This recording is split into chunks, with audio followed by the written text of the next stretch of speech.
আমি হচ্ছি রাহুল, আপনাদের সবাইকে আমার ইউটিউব টেক চ্যানেলে ওয়েলকাম। আজকের ভিডিওটি টপিক হলো যে কিভাবে আমরা ফটো ব্যাকগ্রাউন্ড রিমুভ করব। সবাই সব রকম অ্যাপস দিয়ে ব্যাকগ্রাউন্ডটা রিমুভ করে, কিন্তু আজ আমরা কোনো কোনো অ্যাপ ইউজ করব না। বিনা অ্যাপ দ্বারা আমরা গুগল সাইট থেকে ফটোগুলো রিমুভ করে দেখাবো, এবং খুবই ইজি প্রসেসে। এবং যারা একদম নতুন, এডিট করতে পারেন না, তাদের জন্য এই ভিডিওটি। তো চলুন বেশি না বকে ভিডিওটাকে স্টার্ট করি।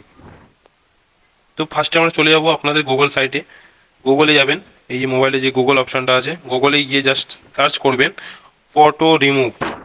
ফটো রিমুভ বলে আপনারা সার্চ করবেন। ফটো রিমুভ সার্চ করার পর এই যেটাই সামনে আসবে, রিমুভ ব্যাকগ্রাউন্ড, আপনারা দেখতে পাচ্ছেন এই যে রিমুভ যে ব্যাকগ্রাউন্ড বলে অপশানটা আছে ফার্স্টেই, এটাকে আমরা জাস্ট গিয়ে ক্লিক করব।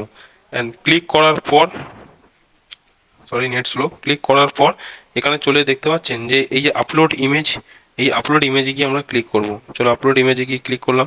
অ্যান্ড ক্লিক করার পর আপনার যে কোনো ফটো আপনি চুজ করে নিতে পারেন। তো যেমন ধরুন আমার একটা ফটো আমি চুজ করে নিচ্ছি, ওদেরকে দেখাচ্ছি। গ্যালারিতে যাবেন, মোবাইল গ্যালারিতে গিয়ে আপনার যে কোনো একটা ফটো আপনি চুজ করে নিতে পারেন। আপনারা এবার দেখতে পাবেন যে এটা অটোমেটিকলি পিছনে যে ব্যাকগ্রাউন্ডটা আছে পুরোপুরি রিমুভ হয়ে যাবে।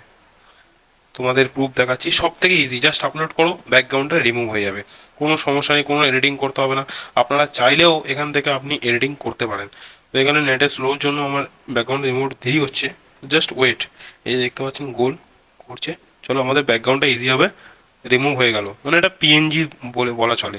তো এটা হওয়ার পর আপনি এখান থেকে মন চাইলে এই যে ব্যাকগ্রাউন্ড যে অপশানটা আছে, এই যে দেখাচ্ছি ব্যাকগ্রাউন্ড বলে যে অপশানটা আছে, আপনারা মন চাইলে এখান থেকে এডিটিংও করতে পারেন। তো আপনাদের এটাও দেখিয়ে দিই। তো আপনি এডিটিং যদি করতে চান, তো দেখতে পারেন এখানে কতগুলো ফটো আছে। মন চাইলে এটা ইউজ করতে পারেন ব্যাকগ্রাউন্ডের জন্য। দেখছেন ব্যাকগ্রাউন্ড ব্যাকগ্রাউন্ড পুরো চেঞ্জ হয়ে গেল। আপনারা চাইলে এটাও ইউজ করতে পারেন, এই যে আকাশটা, আপনারা চাইলে এটাও ইউজ করতে পারেন, বা এই ব্যাকগ্রাউন্ডটাকে ইউজ করতে পারেন। সব রকম ফটো আপনারা ইউজ করতে পারেন, বা আপনার নিজে যদি ফটোয় ডাউনলোড করা থাকে ওটাও ইউজ করতে পারেন। তো যেমন ধরুন আমার সব থেকে বেশি ভালো লাগছে এই ব্যাকগ্রাউন্ডটি, এটাই আমাকে বেশি ভালো লাগলো। তো এইটা হওয়ার পর আপনার কী করবেন, জাস্ট গিয়ে এই যে ডান অপশানটা যেটা আছে গিয়ে ক্লিক করে দেবেন। অ্যান্ড ডান অপশানে ক্লিক করে দেওয়ার পর আর কিছুই করতে হবে না গাইজ।